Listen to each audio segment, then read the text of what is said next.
नमस्कार. लीड महाराष्ट्र या बातमीपत्रात आपले स्वागत आहे.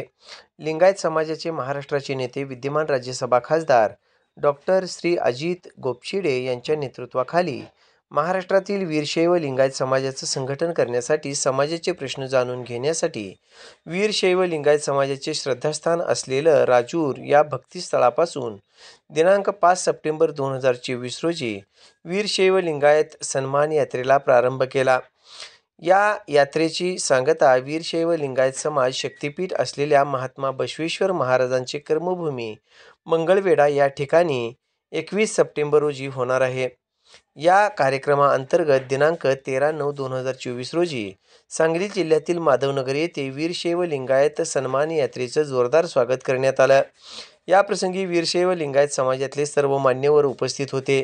जिल्हा परिषदेच्या माजी अध्यक्षा प्राजक्ताताई कोरे यांच्या अध्यक्षतेखाली भाजपाचे नेते वैद्यकीय आघाडीचे डॉक्टर श्री रवींद्र आरळी, भाजपा किसान मोर्चा प्रदेश उपाध्यक्ष पैलवान पृथ्वीराज भैया पवार, शिंदू वीरशैव लिंगायत मंचचे प्रांत सदस्य श्री गुरुराज चरंतीमठ, भाजपा जिल्हा परिषद गटनेते राजूभाऊ कोरे, जिल्हा संयोजक निलेश हिंगमिरे, भाजपा जिल्हा सरचिटणीस राजू आवटी, अजित संघाई, ॲडव्होकेट अमोल बोळाज यांच्या उपस्थितीमध्ये विद्यमान नूतन खासदार डॉक्टर श्री अजित गोपछिडे यांचा भव्य नागरी सत्कार करण्यात आला.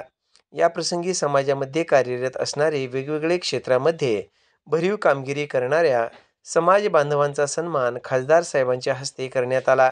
याप्रसंगी हिंदू वीरशैव लिंगायत मंच सांगली जिल्हा यांच्या वतीने श्री राजूभाऊ कोरे यांनी हिंदू वीरशैव लिंगायत पंथातल्या सर्व उपजातींना इतर समाजाप्रमाणे आरक्षणाचा समान लाभ देण्यात यावा, प्रशासकीय पातळीवरचे शब्दांचे खेळ आणि त्याअंतर्गत होणारी समाजाच्या आरक्षणाच्या संदर्भातील मुस्कटदाबी त्वरित थांबवावी, बसवेश्वर आर्थिक महामंडळासाठी जिल्हास्तरीय समन्वयकाची नेमणूक करण्यात यावी, महामंडळासाठी भरीव निधी देण्यात यावा, सांगली जिल्ह्यातील वीरशैव लिंगायत बांधवांच्यासाठी गाव तिथे रुद्रभूमीसाठी प्रशासनाला सूचना द्याव्यात, मंगळवेढा येथील महात्मा बसवेश्वर महाराजांच्या कर्मभूमीतील विधर्मी लोकांनी केलेले अतिक्रमण त्वरित काढण्यात यावं व त्या ठिकाणी भव्य असं स्मारक उभं करण्यात यावं, अशा मागण्या करण्यात आल्या. सत्कार सोहळ्याला उत्तर देताना खासदार डॉक्टर अजित गोपछिडे यांनी वीरशैव लिंगायत हा हिंदू धर्माचा अविभाज्य भाग आहे असं ठणकावून सांगितलं. वीरशैव लिंगायत पंथातील सर्व जाती उपजातींना ओबीसीमधील सर्व लाभ मिळवण्यासाठी प्रशासकीय पातळीवर सर्व ते अथक प्रयत्न करून समाजाच्या समोर असलेल्या शासकीय पातळीवरील कागदपत्रातील त्रुटी दूर करण्याचा प्रयत्न करण्याचं आश्वासन दिलं.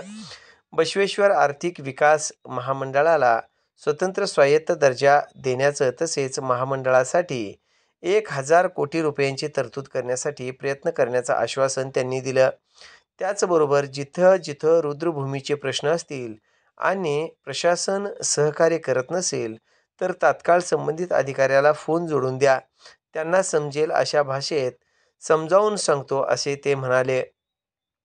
प्रमुख मोठ्या शहरासोबतच प्रत्येक जिल्हास्तरावर वीरशैव लिंगायत विद्यार्थ्यांच्याकरिता अभ्यासिका व स्पर्धा परीक्षा मार्गदर्शन केंद्र उभा करण्याचं वचन त्यांनी दिलं. त्याचबरोबर दिनांक 21/9/2024 रोजी वीरशैव लिंगायत सन्मान यात्रेचा समारोप मंगळवेढा येथे होणार आहे. यावेळी समाजातील सर्व बांधवांनी मोठ्या संख्येने उपस्थित राहण्याचं आवाहन करण्यात आलं.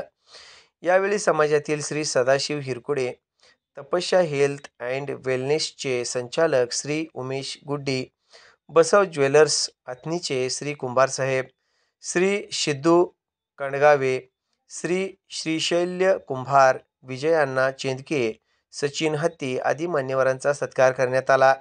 कार्यक्रमाचे संयोजन श्री यशवंत हिरकुडे, स्वप्नील जमदाडे, विजय तोडकर, मनजित पाटील, ज्ञानदेव केंगार, शुभम केरुरे, निलेश हिरकुडे, दिनकर हिरकुडे, संदीप केरीपाळे, राज तिमगोळ यांनी केले.